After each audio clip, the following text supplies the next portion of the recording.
Арақтан, құмардан бас тартыңдар. Жоламаңдар. Ей, иман келтіргендер, игілермен, ізгілермен дос болыңдар. Ей, иман келтіргендер, ойнастық зинаға жоламаңдар, жақындамаңдар. Ей, иман келтіргендер, намаздарыңды тұрғызыңдар. Ей, иман келтіргендер, сендерден бұрынғыларға ораза парыз етілгендік сияқты сендерге де парыз етілді. Ей, иман келтіргендер, зекеттерің бәрін кімге айтып жатыр? Бізге айтып жатыр. Жалғыз ғибадат бар, Алла тағала өзінен бастайды оны. Қандай ғибадат? Пайғамбарға салауат екен. Алла тағала Құран кәрімде Ахзаб сүресінде айтты. Аузу биллахи минаш шайтанир раджим. Инналлаха деді ана. Инналлах, Алла тағала дейді ана. Ва малаикатаху, және оның бүкіл періштелері, Алланың бүкіл періштелері юсаллуна алан наби дейді.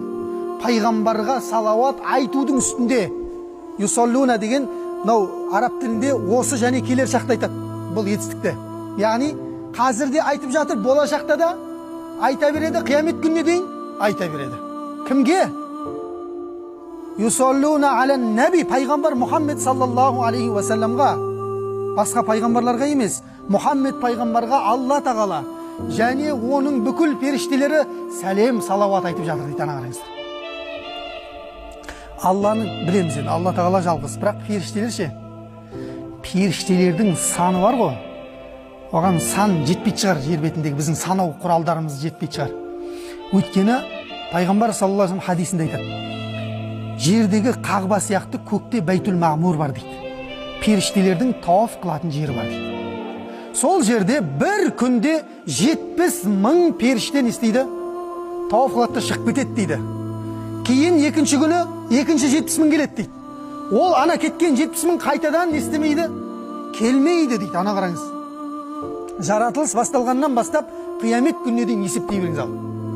Оның бер жағында жаңбырдың тамшысын алып түсетін періште, желдің періштелері, жаңағы не бар? Қардың періштелері, адамды қорғаушы періштелер, буының қимылдататын періштелер. Кироман катибин бар, екі жақтағы жамандық жақсылық жазатын, дұрыс па?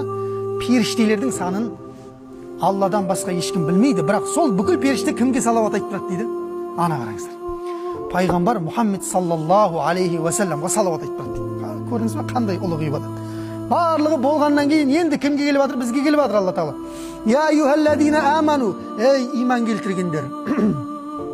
Саллу алейхи ва саллиму таслима дейді. Сендер де пайғамбарға салауат айтып дейді, және сәлем жолдап тұрыңыздар дейді. Саллаллаху алейхи деп қойып қойма дейді. Ва саллам деген сөзді қос дейді. Толық қылып айт дейді. Қалай? Саллаллаху